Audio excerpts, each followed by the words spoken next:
다음은 더불어민주당이 존경하는 최운열 의원님 질의해 주시기 바랍니다. 네, 제가 어느 사례를 하나 말씀드리고 네 분의 진술인들의 의견을 좀 듣고 싶습니다. 제가 속해 있는 그 미래 일자리 특위라는 게 있는데요. 거기서 지난 8월에 어떤 분이 이제 나오셔서 아주 눈물로 호소하는 내용입니다. 이분은 미국 MIT 대학에서 박사학위를 받고 실리콘밸리에서 벤처기업을 창업해서 아주 성공적으로 경영을 하시다가 나이 더 먹기 전에 모국에 가서 기여하고 싶다 와서 제2의 창업을 꿈꾸고 귀국하신 분입니다. 97년에 귀국해서 중소벤처기업을 창업해서 한 20년 경영하면서 본인이 경험했던 내용을 이제 우리한테 털어놓으신 내용인데요. 이날 주제가 민간 일자리 창출이었는데도 불구하고 이분께서 우리나라에서 일자리 창출을 위해 가장 시급한 과제 중 하나로 놀랍게도 전속 고발권 폐지를 간곡히 요청하셨습니다. 일자리를 창출하기 위해서는 벤처 생태계를 활성해야 되는데 대기업의 우월적 지위를 남용한 불공정 거래, 기술 탈취, 핵심 인력 빼가기, 이분의 이제 경험입니다. 이게 핵심 인력 빼가기 등의 부당한 행위로 성장의 기회를 박탈당하거나 도태되는 경우가 많아 벤처 생태계가 한국에서는 활성화되기 어렵다. 지금 같은 환경에서는 중소기업이 부당한 사례를 당해도 감히 이의를 제기하기가 지극히 어렵고 더욱이 공정거래법은 전속고발권 제도 때문에 실효성이 매우 떨어진다고 그분이 이제 주장을 하십니다. 그래서 제발 전속고발권만이라도 폐지를 해주시면 자기가 보기에는 한국의 벤처 생태계가 살아날 것 같다. 이런 이제 주장을 하셨는데 여기에 대해서 우리 주진열 교수님부터 네 분이 차례로 여기에 대한 견해를 한번 좀 말씀해 주시죠. 예, 저는 뭐 그분의 개인 사정에 대해서는 좀 너무 좀 안 됐다고 저도 생각이 되는데, 하지만 전속 고발권을 폐지한다고 해서 공정거래법의 실효성이 높아지는 것은 절대 아니라고 생각이 됩니다. 왜냐하면 뭐 카르텔 문제는 변론을 하고 뭐 불공정 거래 행위나 시지남용 이런 쪽에 보면 미국이 그 연방형법으로 셔먼법을 집행해온 지가 역사가 120년이 넘었습니다.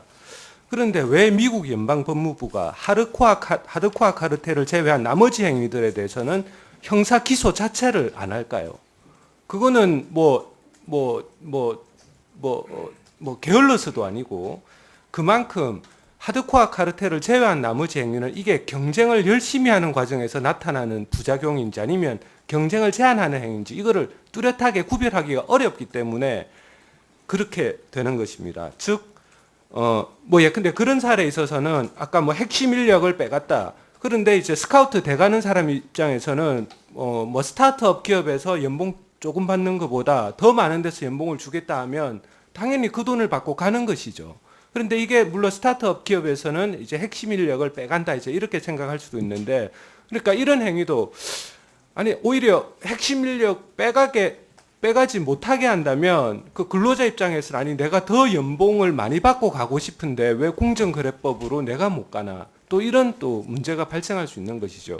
그래서 미국이 120년 동안 법을 집행하면서 하드코어 카르텔만 제외한 나머지 행위에서는 이제 형사 기소를 안 하는 이제 그런 사정이 좀 있습니다. 오 교수님. 예, 뭐 불공정 기술 탈취 핵심 인력 빼가기는 뭐 대기업과 중소기업 간에서 아주 해묵은 얘기고요. 늘상 있어왔던 데서 뭐 이것은 뭐 반드시 없어져야 되는 것은 동의합니다만 과연 전속 고발자 폐지가 이게 가능할 것인가에 대해서는 사실 저도 조금은 동의하기가 좀 어려운 부분이 있습니다. 뭐 한마디로 다시 취약드리면 이 문제는 뭐 반드시 해결돼야 되지만 좀 더 다른 방법을 고민하는 게 좀 답이 아닐까 생각합니다. 네, 그 앞서서 김남근 그 부회장님께서 말씀하셨다시피 검찰도 이렇게 고소 고발이 있다고 해서 함부로 사건화시키지는 않는다고 말씀하셨습니다. 그렇다면 오히려 창구를 일원화하는 것이 조금 더 오히려 고소인 입장에서는 더 유리하지 않을까 생각이 듭니다. 예, 그래서 저는 공정거래위원회가 주도권을 가지고 또 검찰이 고발 요청을 하는 방식으로 현행 방식을 보완하는 방식으로 가는 것이 옳다는 생각이 듭니다. 지금까지 공정거래위원회에 맡겨놨던 전혀 해소가 안 되지 않아요?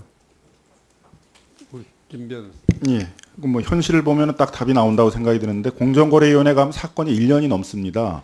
중소기업 입장에서는 한 3개월 내에 사건이 끝나야지 피해 구제를 받고 실제로 영업을 계속할 수 있는데 3개월이 넘어가면 다 사업은 끝나버리거든. 그 사람 입장에서는. 그러면 3개월이 넘어가는 그런 조사는 조사를 신고를 할 필요가 없는 거죠. 이미 피해 구제를 받을 수 있거나 조사가 안 되는 거니까. 근데 지금 공정거래위원회에서 일을 처리하는 거 보면 무혐의 처리나는 사건에 있어서 평균이 점점 늘어나고 있습니다. 지금 200일이 넘거든요. 그러면 지금과 같은 공정거래위원회 조사 체계는 어려운데 그건 구조적인 한계가 있다는 거죠. 강제 수사권이 없으니까 빠르게 조사를 진행하기도 어렵고 인력도 적고 그런데 또 전속 고발권이니까 공정위만 조사를 해야 되니까 다른 피해를 입은 중소기업이나 이런 입장에서는 검찰이나 이런 데를 통해서 조사를 받을 수도 없고 그런 점에서 본다고 그러게 되면 저는 경쟁적으로 검찰과 공정위가 조사를 한다면 이렇게 피해 구제가 늘어지고 조사가 늘어지고 이런 부분들은 많이 개선될 것이라고 생각이 듭니다. 예, 최원일 의원님 수고하셨습니다.